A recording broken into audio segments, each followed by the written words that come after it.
Hi everyone, నేను సుధాని. మన దేశంలో కనీసం 70 కోట్లకి పైగా అంటే సగం జనాభా రక్తహీనతతో బాధపడుతున్నారు. రక్తహీనత వల్ల చిన్న పనికే త్వరగా అలసిపోవడం, మెదడుకి ఆక్సిజన్ సరిగ్గా అందక చురుగ్గా చలాకీగా ఉండలేకపోవడం, ఇమ్యూనిటీ లేకపోవడం, ఆందోళన, డిప్రెషన్, జుట్టు ఊడిపోవడం, గుండె, శ్వాస సంబంధిత ఇబ్బందులు కలుగుతూ ఉంటాయి.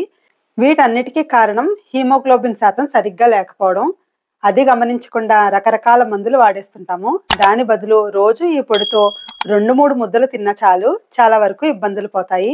దీనికోసం 2 కట్టల తాజా తోటకూరని ఆకులు ఒలిచి బాగా కడిగి పొడి క్లాత్ మీద 2 రోజులు ఫ్యాన్ కింద ఆరనివ్వాలి. ఎండలో పెట్టనవసరం లేదు. ఫ్యాన్ కింద పెట్టి ఆరబెడితే తడి మొత్తం పోతుంది. 3 రోజులకి తోటకూర చెమ్మ పోయి ఇలా ఎండి ముడుచుకుపోయింది. ఇలా ఎండితే చాలు. ఇప్పుడు స్టవ్ మీద కడాయిలో 1/2 టీ స్పూన్ ఆవు నెయ్యి వేసి 3 టేబుల్ స్పూన్స్ శనగపప్పు, 3 టేబుల్ స్పూన్స్ మినపప్పు వేసి లో ఫ్లేమ్లో నిదానంగా వేయించుకోవాలి. కాస్త వేగి రంగు మారాక 3 టేబుల్ స్పూన్స్ ఉలవలు వేసుకుని అవి కూడా కాస్త దోరగా వేయించాలి. ఉలవల్లో ప్రోటీన్, ఫైబర్, కాల్షియం, ఐరన్ ఇంకా చాలా మినరల్స్ ఎక్కువ ఉంటాయి.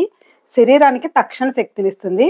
ఇవి కూడా కాస్త వేగాక 5 టేబుల్ స్పూన్స్ ధనియాలు, 1 టేబుల్ స్పూన్ మిరియాలు వేసి 1 టేబుల్ స్పూన్ జీలకర్ర కూడా వేసి వేయించుకోవాలి. ధనియాలు జీర్ణశక్తిని పెంచి పైత్యం పోగొడతాయి. వీటిని వాడడం వల్ల మనం తినే ఆహారంలో ఉండే పోషకాలు మన శరీరం చక్కగా గ్రహిస్తుంది. ఆఖరణ 1/2 టీ స్పూన్ మెంతులు వేసి కలిపి వీటిని వేరే ప్లేట్లోకి తీసేసి కాస్త పరిచి చల్లారనివ్వాలి. ఇప్పుడు అదే ప్యాన్లో ఇంకొక 1/2 టీ స్పూన్ నెయ్యి వేసి 4-5 టేబుల్ స్పూన్స్ పల్లీలు వేసి వేయించుకోవాలి. లోపల వరకు వేగాక 5-6 టేబుల్ స్పూన్స్ తెల్ల నువ్వులు కూడా వేసి చిటపట్లాడే వరకు వేయించుకోవాలి. ఇవి కూడా వేగాక కారానికి సరిపడా 20-30 ఎండుమిర్చి వేసి వేయించుకోవాలి. మనం తినే కారాన్ని బట్టి వేసుకోవచ్చు. ఇవి కూడా వేగాక ఆఖరణ 10-20 వెల్లుల్లి రెబ్బలు, నిమ్మపండంత చింతపండు వేసి కాస్త వేడెక్కాక వేరే ప్లేట్లోకి తీసేసి చల్లారనివ్వాలి.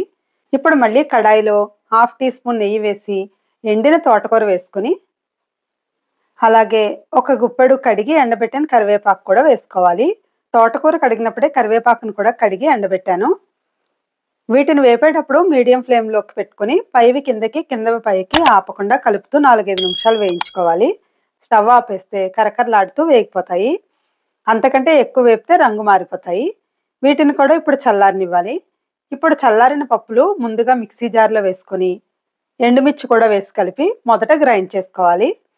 ఇవి గ్రైండ్ చేసుకున్నాక ఇప్పుడు పల్లీలు, వెల్లుల్లి, నువ్వులు వేసి ఆగి పల్స్లో గ్రైండ్ చేసుకుంటే ముద్ద కట్టకుండా చక్కగా గ్రైండ్ అవుతాయి. ఇప్పుడు దీనిలో కాస్త పసుపు, రుచికి సరిపడా ఉప్పు వేసి వేయించిన తోటకూర కూడా వేసి గ్రైండ్ చేసుకుని ఆఖరణ చింతపండు వేసి మిక్సీ పట్టుకోవాలి. ఇలా తయారైన పొడిని ఒక పళ్ళెంలోకి ఉంచుకొని కాస్త చల్లారనిచ్చి దీనిలో 10-20 వెల్లుల్లి రెబ్బలు దంచుకొని కలుపుకుంటే టేస్ట్ ఇంకా చాలా బాగుంటుంది. ఇది ఫ్రిడ్జ్లో పెట్టుకుని వాడుకుంటే 6 నెలలైనా చక్కగా ఉంటుంది. అంతేనండి, తోటకూర కారం పొడి రెడీ అయిపోయింది. రెగ్యులర్గా పిల్లలకు కూడా పెడితే బ్లడ్ పెరిగి చక్కగా ఆరోగ్యంగా ఉంటారు.